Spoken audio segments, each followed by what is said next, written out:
भाग से उसे पुत्र प्राप्त हुआ। उसमें आपस में 10-12 वर्ष का अंतर था, 8-9 वर्ष का अंतर था।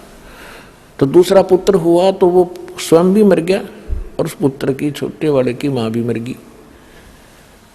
बड़े वाले का विवाह हो गया, उसकी पत्नी आ गई। अब वो माँ के तो दोया के थे, पिता एक था। तो जो पहली वाली माता से उत्पन्न था उसका विवाह हो गया, उनका संतान अभी थी नहीं। उधर से वो छोटे वाला जो दूसरी माँ का था वो बीमार हो गया। रोगी हो जाने से उसका उपचार करवाया। तो फिर उपचार कराते हैं तो पैसे लगते हैं।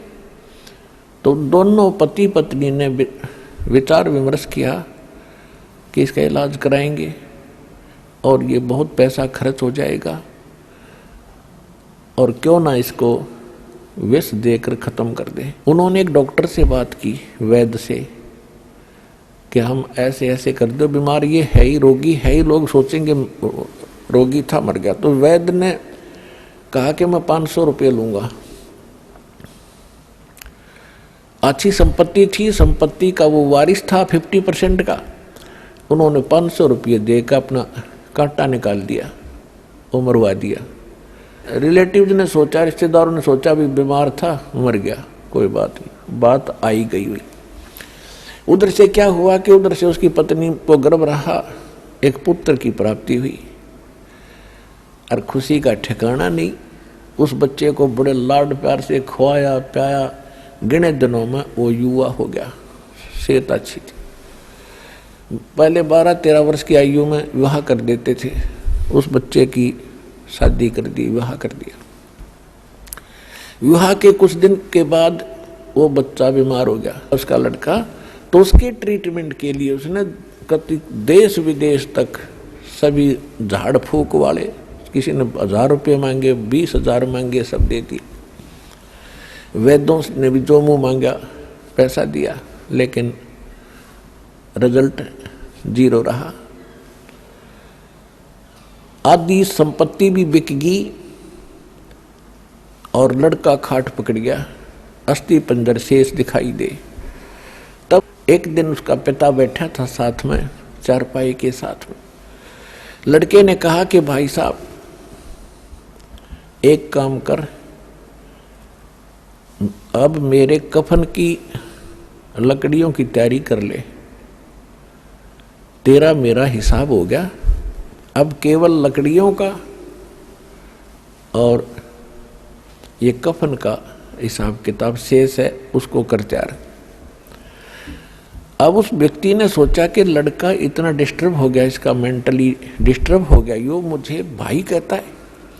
उसने कहा बेटा मैं तेरा पिता हूं, तेरा बाप हूं मैं। बोला नहीं, तू मेरा भाई है, और विचार कर मैं तेरा वो भाई हूं विष देकर मरवाया था। मैं ही तेरे घर पे आया हूं तेरा अपना बदला लेने के लिए, अपना ऋण वापस चुकाने के लिए। और जितनी मेरे हक की, मेरे राइट की संपत्ति थी, मेरे भाग की, वह पूरी खत्म हो चुकी है। अब तेरी शेष है। तब उसका पैर तले की धरती खिसक गई। अपने कुकृत्य का उसको याद आया। तब उसने पूछा कि अभी एक बात बता दे, मैंने तो जैसा जुल्म किया था मेरे सामने आ गया, एक ही पुत्र हुआ, आगे आस नहीं, मेरा तो कुल नाश हो ही गया।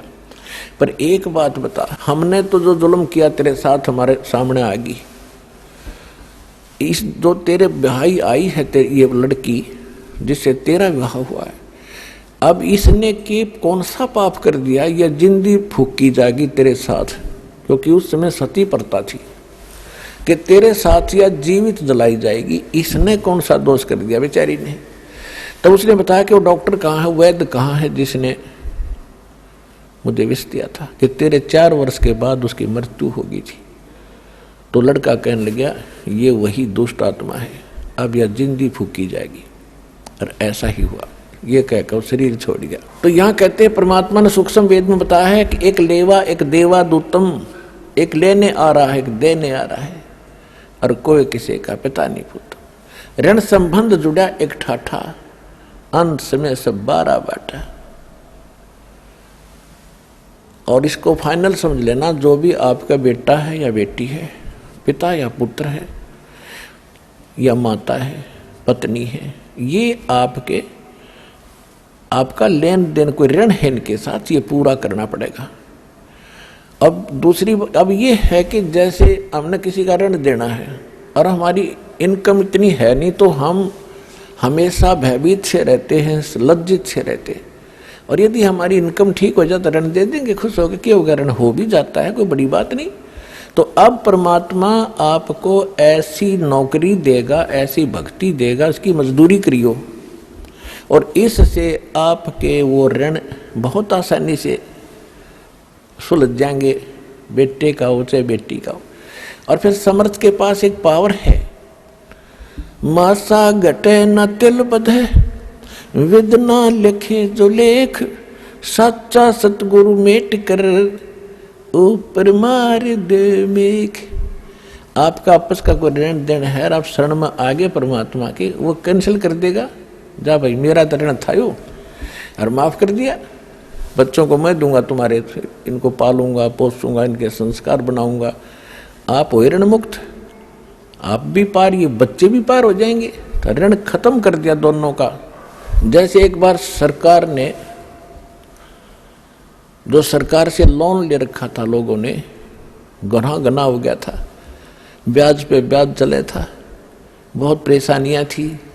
कुछ एक तो किसान आत्महत्या भी कर गए थे ऋण के मारे। फिर सरकार ने वो माफ कर दिया, हो गया बरी, बस खत्म हुई, टेंशन है खत्म होगी। तो इसी प्रकार यह सच्ची सरकार है कबीर परमात्मा, आपके सारे ऋण माफ कर देगी, एक दूसरे का जेड़ा जो कति सुलझा देगी। और फिर भक्ति करेंगे, ऐसा विधान बनाया जाएगा पुण्यात्मा, और सबको स्वीकार्य होगा इस ज्ञान के आधार से। विवाह में कोई खर्च नहीं करेंगे हम।